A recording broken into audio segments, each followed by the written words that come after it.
que antes eran biológicas, ¿no? La fascia lata, pero actualmente nosotros utilizamos materiales protésicos, malla, puede ser de nylon. La más utilizada es la de malla de Marlex, por su accesibilidad, por su costo, pero no significa que es la única, ¿no? Está el Mercilene, el Gore-Tex, que son muy buenas, pero son muy caras, ¿no?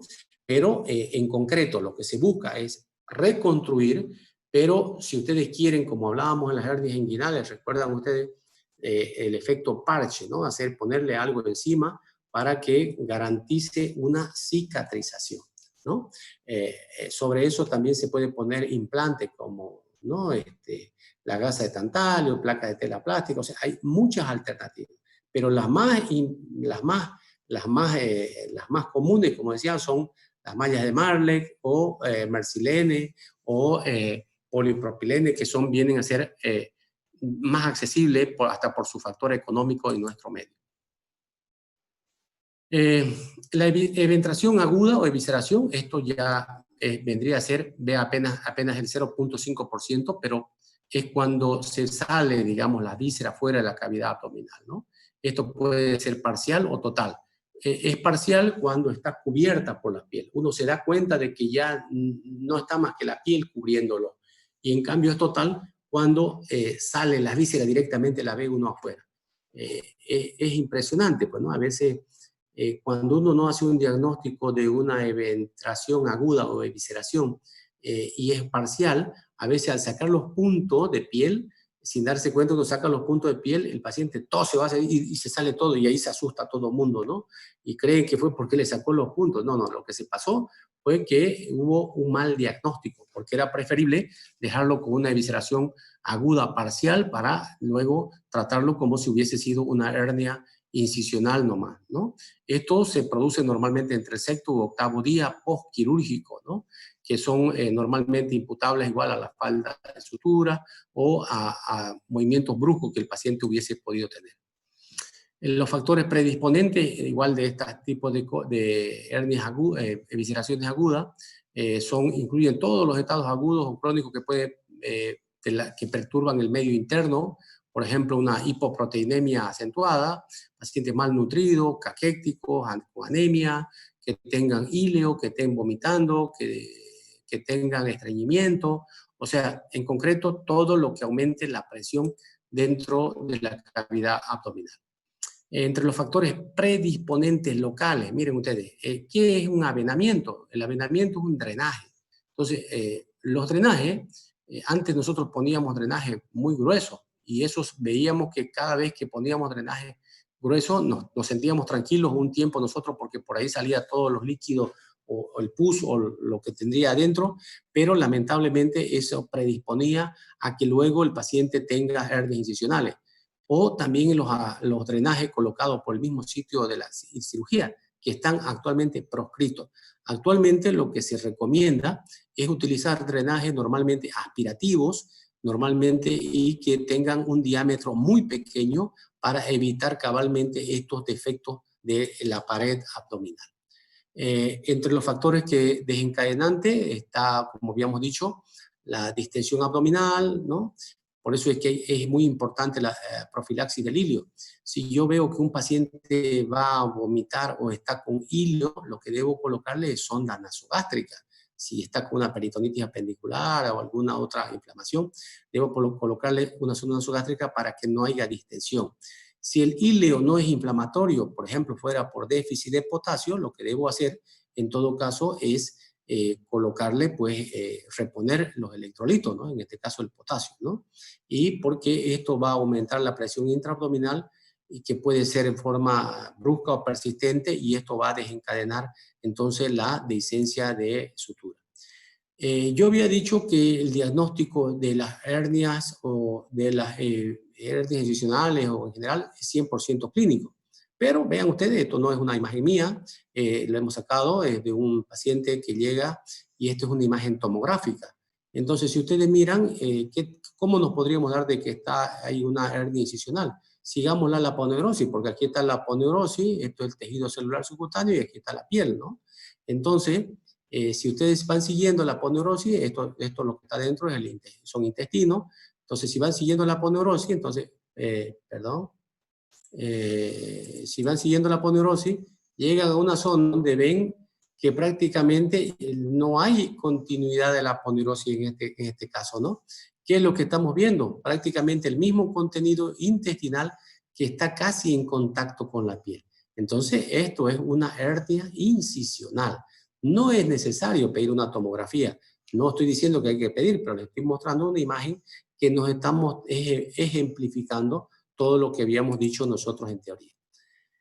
Este es otro paciente, como están viendo ustedes, un paciente que tiene, ¿no? Aquí están viendo una incisión, ¿no? Bien pararrectal, porque no era mediana, y en resultado el paciente está teniendo todo esto ya viene a ser. ¿Dónde está el anillo? Seguramente el anillo está acá, ¿no? Seguramente el anillo.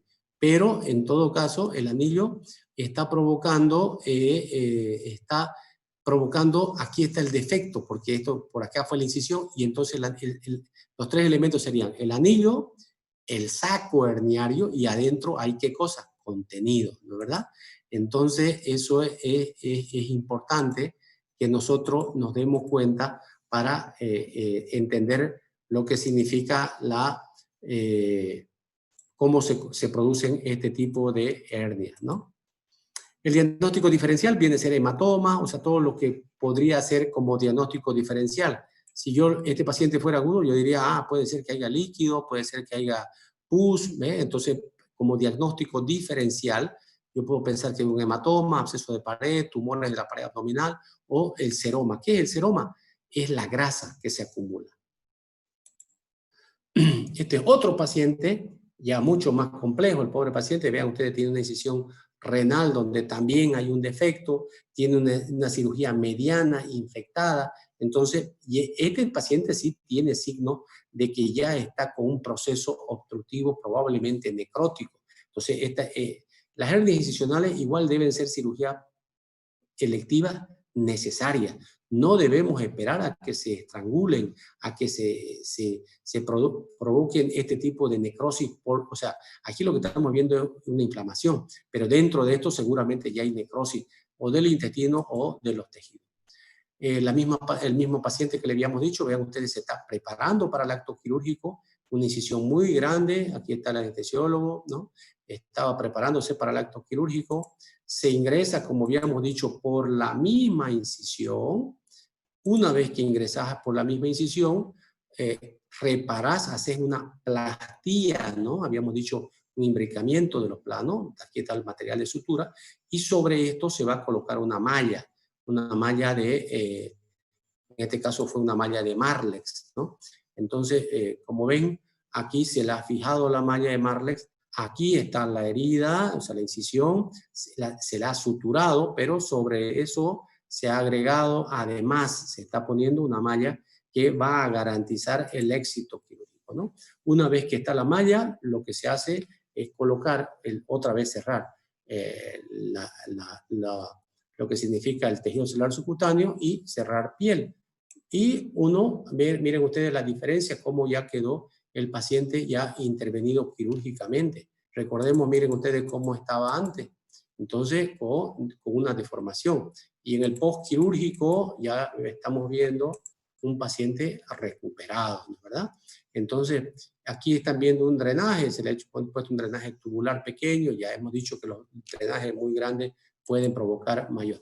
Otro ejemplo, esta foto ya no es nuestra, este es de un libro, un paciente que tenía una hernia incisional muy grande, probablemente por una marsupialización, pero vean ustedes el resultado fantástico por el acto quirúrgico, igual, ¿no? Entraron por el medio y han hecho una plastía espectacular. Entonces, esto es una cosa muy buena para que ustedes vean que sí se puede hacer este tipo de intervenciones quirúrgicas en estos pacientes, ¿no? Finalmente, ¿qué podemos hablar de prevención en hernias incisionales? Hemos hablado, dice, ¿para qué sirve la fisiología? ¿Y para qué sirve la fisiopatología? Para que nosotros, conociendo la fisiología, podamos prevenir, ¿no? Entonces, ya hemos hablado de cuáles son las causas que pueden provocar hernias disfuncionales. Entonces, habíamos hablado de preoperatoria, recuerden ustedes, intraoperatoria y postoperatoria. Me preguntaba alguien, ¿y por qué la obesidad? ¿Será que es fácil bajar de peso? No, es muy difícil, hay técnicas. Pero, en la medida de lo posible, si yo estuviera al otro extremo, si yo tuviera un paciente que tiene, por ejemplo, que tiene desnutrición, ¿qué tengo que hacer? Nutrirlo, pues, ¿no? Debo nutrirlo, debo mejorar su estado de anemia, ¿no es verdad? Entonces, en la prevención dice utilizar incisiones horizontales u oblicuas, porque hemos dicho que las verticales son incisiones muy eventrógenas, ¿no? Empleo de material no absorbible, ¿ve? Porque hemos dicho que es un defecto intraoperatorio. Evitar tensión innecesaria, asegurarse de una hemostasia meticulosa, evitar espacios muertos, estimular la reducción de peso de ser posible, ovulación temprana. Entonces, con estas medidas nosotros podemos disminuir. El hacer, por ejemplo, una hemostasia meticulosa, ¿qué evita? Que no haya sangre acumulada, por lo tanto no haya posibilidad de infección, porque las infecciones hemos dicho que nos elevan la posibilidad de que tengamos nosotros posibilidad de que nos viscere, ¿no? El paciente. En concreto, esto sería lo más importante que podríamos nosotros decir en cuanto a lo que hemos hablado hasta este momento, ¿no? No sé si tienen alguna pregunta, creo que tenemos unos 5 minutos más, pero ustedes me dirán. Doctor, una preguntita. Buenas noches. Quería ver si nos puede ampliar un poquito sobre el tema de la profilaxis del ilion. ¿A qué se refiere? Siendo que el ilion es la continuación del yeyuno, pero No. ¿en qué términos de la profilaxis? No. Profilaxis del ileo, no es ileón. El ileón es la parte anatómica del intestino. Ileo es parálisis. Ileo es la parálisis del intestino, ¿no? Y el intestino se paraliza por 2 causas, decía yo. Puede ser inflamatoria, por ejemplo, todos los pacientes que tengan algún problema inflamatorio o infeccioso en el abdomen hacen ileo. Por eso es que se vomita, ¿no? Fíjense ustedes, la apendicitis, hay vómito. Vómito. Entonces eso es un ileo inflamatorio, ¿no? Y el otro tipo de ileo viene a ser el electrolítico, decía yo, ¿no? Entonces, ¿cómo puedo evitar yo eso? Claro, pues lo corrijo el potasio y entonces el paciente no tendría ileo, ¿no? Entonces sería la cosa. Doctor, yo tengo otra pregunta. Diga. Buenas noches. ¿Cuáles serían los factores de riesgo para la aparición de estas eventraciones? A ver, habíamos dicho que hay causas preoperatorias. Entre las preoperatorias, por ejemplo, está la obesidad, la desnutrición, la anemia, puede ser, ¿no? En el intraoperatorio son fallas técnicas normalmente al acto quirúrgico propiamente dicho.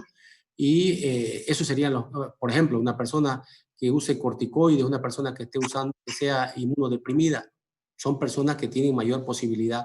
La mala técnica el tipo de incisión, ¿no? También.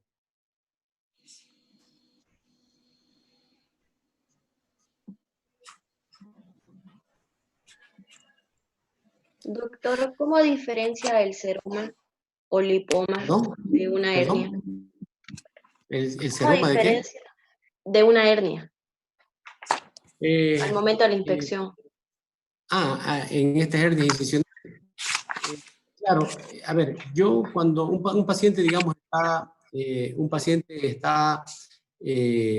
vos lo operaste, ¿qué puede pasar? ¿Cuáles serían las complicaciones? Que haya un hematoma, que si no hay un hematoma se forme la licuefacción de la grasa, que eso es el lipoma en realidad, el seroma, perdón. El seroma viene a ser la licuefacción de la grasa, ¿no? Que vos interveniste. Entonces, ¿cómo lo vas a diagnosticar? Palpando porque vas a tocar líquido, podés hacer uso de ecografía, pero también es importante, como te decía, el antecedente. Y en la palpación no vas a pillar anillo, o sea, es clínico el diagnóstico. pero podés utilizar la ecografía. Una vez confirmado que solamente hay líquido, podés drenarlo, podés hacer punción y retirar ese líquido y se evita la cirugía.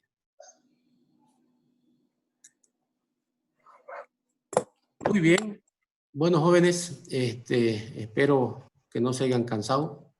Empezaron más, pero bueno, vamos a mantener el horario como habíamos quedado. Yo, mientras no haya ninguna otra contingencia, pues seguiremos pasando. Y el que tenga alguna pregunta, alguna duda, también lo puede utilizar el grupo del WhatsApp. No hay ningún inconveniente. Utilicémoslo también ahí. Si tienen algún caso, de repente yo voy a mostrar algunas otras imágenes de hernias que voy a pasar por ahí para que vayan viendo y vayan asimilando lo que ustedes encuentran y lo pasen, pues lo comentamos. Sí, doctor, un favor ahí. En el libro, pues ya revisando el libro, son imágenes en blanco y negro y casi no están tan legibles. ¿Será que nos puede compartir esas imágenes que mostró hoy? ¿O PowerPoint o cómo sería ahí, si es posible? Claro, ya no hay problema. Yo les puedo pasar imágenes porque esas son, es cuestión de que bajen nomás imágenes y les pasen, no hay ningún inconveniente. Gracias, doctor. Muy bien, si no hay más preguntas, entonces creo que hemos acabado a tiempo y bueno, nos vemos en la próxima clase. Gracias, doctor. Hasta luego. Hasta luego. Hasta Que tengan luego, buenas doctor. noches. Hasta luego. Cuídense. Gracias, Cuídense. doctora. Hasta Gracias, luego. doctor. Hasta luego. Gracias, doctor. Buenas noches, Bueno. gracias. Chao, chao. Cuídense mucho.